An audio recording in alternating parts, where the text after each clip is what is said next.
Hola, esta es ya la sesión 16 en los estudios nuestros en Primera de Juan. Bienvenido. Y qué maravilla, por fin estamos listos para empezar la aventura de un encuentro con la verdad que el apóstol Juan nos enseña en el capítulo 3. Vamos a dedicarnos a los primeros 3 versículos, hablando de, hablando de hacer justicia como señal de haber sido engendrado por Cristo. Juan regresa al tema del amor de Dios y nuestra relación con este amor. Vamos a ver sus beneficios, sus condiciones y sus responsabilidades, o mejor dicho, las nuestras, frente a este amor. También veremos lo que implica la gracia de Dios frente a nuestra necesidad y el remedio que Cristo nos provee. Con este cambio de dirección, Juan examina y explica más acerca del amor de Dios, ya que nos ha hablado del gran mandamiento del Señor, de amarnos unos a otros, y la obligación de cada creyente como seguidor de Cristo. Ahora, ¿qué implica este amor? En especial en cuanto al diseño de Dios para con nosotros. ¿De qué se trata? ¿Cuáles van a ser los efectos en nuestra vida? Vamos a leer el pasaje. Primero de Juan, capítulo 3, versos 1 al 3 en la Reina Valera. Mirad cuál amor nos ha dado el Padre, para que seamos llamados hijos de Dios. Por esto el mundo no nos conoce, porque no lo conoció a Él. Amados, ahora somos hijos de Dios, y aún no se ha manifestado lo que hemos de ser, pero sabemos que cuando Él se manifieste, seremos semejantes a Él, porque lo veremos tal como Él es. Y todo aquel que tiene esta esperanza en Él, se purifica a sí mismo, así como Él es puro. Claramente este pasaje tiene que ver con el pasado, el presente y el futuro. Las frases que indican el amor que el Padre nos ha dado y que el mundo no lo conoció a Él son del pasado. Ahora somos hijos de Dios y todo aquel que tiene esta esperanza en Él se purifica a sí mismo. Claro, son frases que se aplican al presente. Y las frases, lo que hemos de ser, y cuando Él se manifieste, seremos semejantes a Él porque lo veremos tal como Él es. Se tratan, claro, del futuro. Ya que con el apóstol hemos establecido que podemos permanecer en Cristo y vivir una vida que le agrada y que cumple con su voluntad. Con nuestro deber igual que con su provisión divina, debemos preguntarnos, ¿cómo se ha visto todo esto en la vida mía? Vamos a la aplicación personal, ya que de una vez, en lugar de solo al final de la sesión. ¿Sí? Amados, Juan llama a sus lectores. Me gustaría dirigirme a todos los que me escuchen de la misma manera. Amados, si nos identificamos como creyentes, seguidores de Cristo, y hemos gozado de su gracia salvadora, siendo nacidos de Dios, ¿cómo hemos visto esto en nuestra vida? Mirad cuál amor nos ha dado el Padre, amor que en realidad Dios nos ha otorgado, como lo tiene en la NBLA. El amor de Dios, lo que siempre he oído como el ágape, el amor que es de la calidad, del carácter de Dios. Permítame por unos momentos dilatar un poco sobre este tema, porque hay mucha confusión acerca de lo mismo. Admitimos que los expertos nos enseñan que entre todas las palabras griegas que se traducen como algún aspecto de amor, cariño, afecto, etc., ágape no ocurre en ninguna parte de la literatura clásica, cultural e histórica griega. El verbo agapao sí se conocía, pero el sustantivo no. Y nos sugieren que quizás sea porque nunca lo pudieron ver realmente ejemplificado concretamente en ningún ser humano conocido, ni aún así en sus dioses. Los mismos autores paganos reconocían que amar con agapao era algo más general, más amplio, más grande que los demás verbos conocidos y usados con frecuencia en su cultura. Eros, el amor físico, ni aparece en todo el Nuevo Testamento. por haberse caído en sentido moral aún en la estima de los paganos. Storge, el amor a la patria o a la empresa, a la familia como tal o al grupo social, con tendencias hacia el honor y el respeto, solo aparece en el Nuevo Testamento en combinación con otras palabras. Pero el verbo fileo, en comparación con agapao, ha sido algo mal interpretado. Pensando en agapao y ágape solo como el amor de Dios o como amar como Dios ama, nos ha robado la bendición de reconocer que aún el Padre ama al Hijo con el amor fileo. Lo leemos en Juan 5:20. El Padre ama al Hijo. Eso es, tiene afecto fraternal, paternal con el Hijo. Que Dios ama a nosotros también con el amor fileo. Juan lo tiene, que Jesús lo dice en Juan 16:27. Que Cristo mismo dice que Él ama a una iglesia tibia con el amor fileo. Apocalipsis 3:19. Y vemos que el apóstol Pablo nos manda que hay que amar al Señor con este afecto familiar, el fileo. 1 Corintios 16:22. Hasta dice ahí que el que no lo hace, que sea anatema. Recordemos que cuando se dice que Juan era el discípulo que Cristo amaba, también era con el amor fileo, ese verbo. Y como amaba a Lázaro, también se usa el mismo verbo. Claramente, fileo sí es cierto, es más específico, hablando del cariño, el afecto fraternal, el amor a los hermanos, el amor de familia. Pero así, con estos textos, nos muestra que no debemos menospreciar el afecto, pero mantenerlo en un lugar adecuado y digno, aún así de poder llamarse amor divino, el afecto divino de Dios para con nosotros. Pero regresando al ágape o agapao, el amor general y amplio de Dios, el amor que se usa como para describir el carácter divino de Dios. Cuando lleguemos al capítulo 4, tendremos más que decir acerca de esto, claro. Aquí en capítulo 3, Juan ni siquiera trata de describir este gran amor. Solo nos lo presenta para nuestra observación y admiración.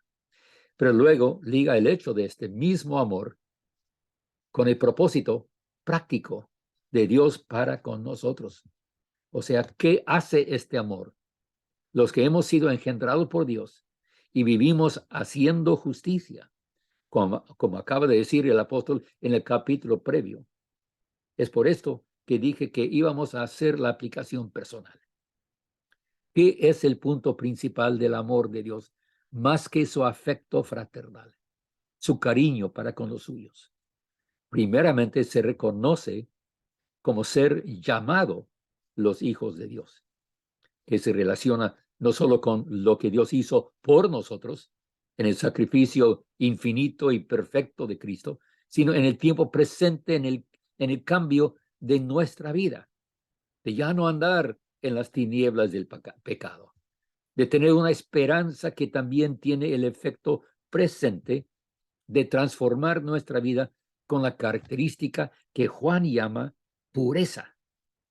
Todo aquel que tiene esta esperanza en él se purifica a sí mismo, así como él es puro. Ya no podemos seguir como antes, en el camino equivocado de la maldad y la inmundicia del pecado.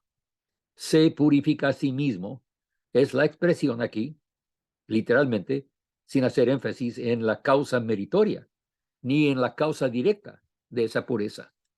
Porque por lo que la palabra de Dios nos instruye, sabemos, y también por nuestra propia experiencia personal e individual, que nadie lo puede hacer por sí mismo sin la intervención del poder divino. Pero el significado de se purifica a sí mismo también me hace pensar que Juan quiere recalcar la necesidad y la realidad de tal pureza. No es meramente un deseo. Quiero ser puro, ni es un sueño solo del futuro. Si algún día seré puro. No, no, hermanos, se trata de la realidad que por los méritos de Cristo mismo, así como Él es puro, y por el poder residente y permanente de su Espíritu, como Él es puro, puede y debe ser una realidad presente en nuestras vidas. Si de verdad somos hijos de Dios, se verá en el fruto de nuestra vida diaria. Nos da una esperanza viva, basada en las promesas de Dios, en su mismo carácter y esencia pura, que al estar en Él y permanecer en Él, tendremos el gozo que viene con ver esa pureza duplicarse en nosotros.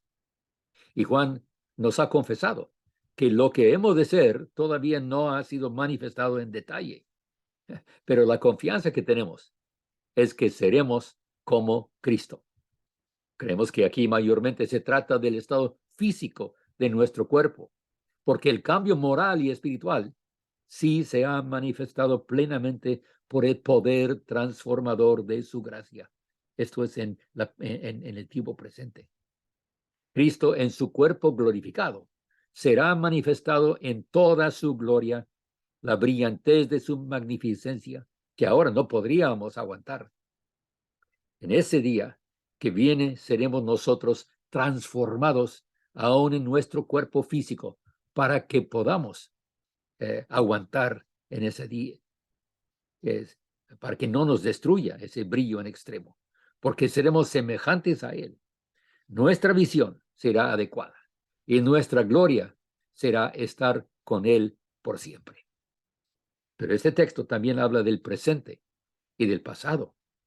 Dios nos ha amado y mostró su amor para con toda la humanidad, dándonos su Hijo con el don de la vida eterna. Y esa vida hemos recibido. Todo esto es una realidad basada en lo que Dios ha hecho ya.